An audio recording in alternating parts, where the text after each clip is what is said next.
2026 বিধানসভা নির্বাচনে ঘন্টা বাজতে না বাজতেই কার্যত খোলা চ্যালেঞ্জ এবার ক্যানিং পূর্বের বিধায়ক শওকত মোল্লার।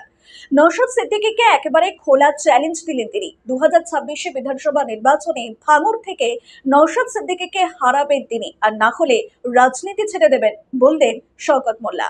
ক্যানিং পূর্বের বিধায়ক শওকত মোল্লা সরাসরি চ্যালেঞ্জ নওশাদকে।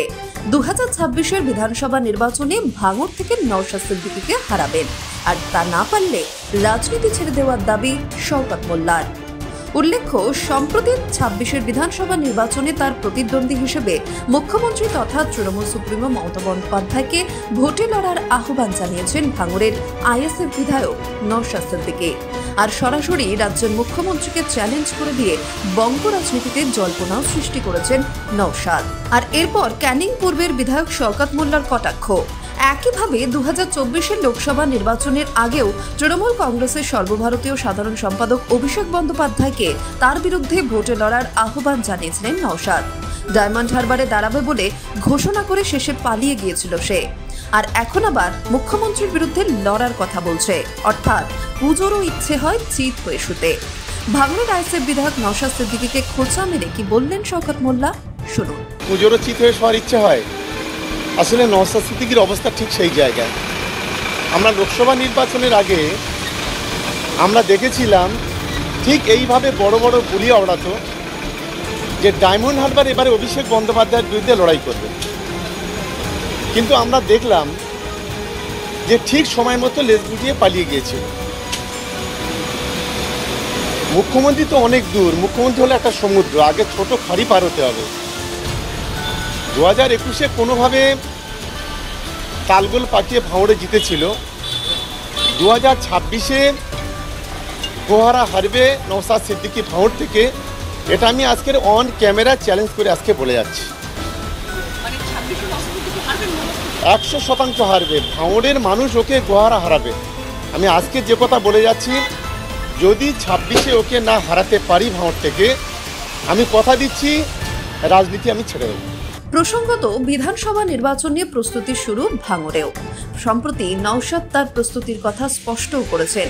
তিনি বলেছেন, আমি তো চাই ভাঙড়ে মমতা বন্দ্যোপাধ্যায় প্রতিদ্বন্দ্বিতা করুক, আমি চাই না তৃণমূলের অন্য কোনো নেতা আমার বিরুদ্ধে ভোটে লড়ুক। আবার ভাঙড়ের বিধায়ক নওশাদ সিদ্দিকীর ভাই কাশেম সিদ্দিকীকে তৃণমূলের রাজ্য কমিটির সাধারণ সম্পাদক করা হয়েছে। তবে তৃণমূল কি তাকেই আগামী বিধানসভা ভোটে নওশাদের বিরুদ্ধে দাঁড় করাতে চাইছে?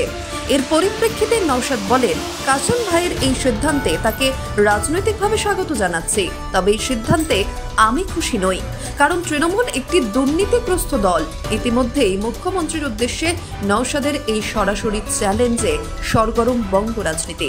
মুখ্যমন্ত্রীকে সরাসরি চ্যালেঞ্জ করে কি বলেছিলেন ভাঙড়ের আইএসএফ বিধায়ক নওশাদ সিদ্দিকী, শুনুন। তবে একটা কথা জানিয়ে রাখি, পশ্চিমবাংলার মুসলিম সম্প্রদায় তৃণমূল থেকে যেভাবে মুখ ফিরাতে শুরু করেছে, কাউকে দিয়ে ড্যামেজ কন্ট্রোল করতে যদি চাই সেটা হবে না। কারণ একের পর এক পদক্ষেপ তৃণমূল কংগ্রেসের, মুসলিম সম্প্রদায়ের মানুষজন ক্ষিপ্ত হয়ে উঠছে। মুসলিম দোষণের নামে মুসলমানদের শোষণ করা হচ্ছে পশ্চিমবাংলায় বিজেপির সহযোগিতা নিয়ে, শুভেন্দু অধিকারীর সহযোগিতা নিয়ে মমতা ব্যানার্জির সরকার মুসলমানদের উপরে আক্রমণ চালিয়ে হচ্ছে। কখনো ওয়াকফ সংশোধনী আইনের বিরুদ্ধে প্রতিবাদ করতে গেলে মিথ্যা মামলা দিয়ে জেল খাটানো হচ্ছে, তো কখনো দিল্লি যাওয়ার নিধান দিচ্ছে। ফলে পশ্চিমবাংলার মুসলমানরা তৃণমূল কংগ্রেসের কাছ থেকে মুখ ফিরিয়ে নিচ্ছে। কাউকে দিয়েছে যদি মনে করে এই ভাঙাবাদ জোড়া লাগাবার চেষ্টা হচ্ছে, সেটা দিতে হবে।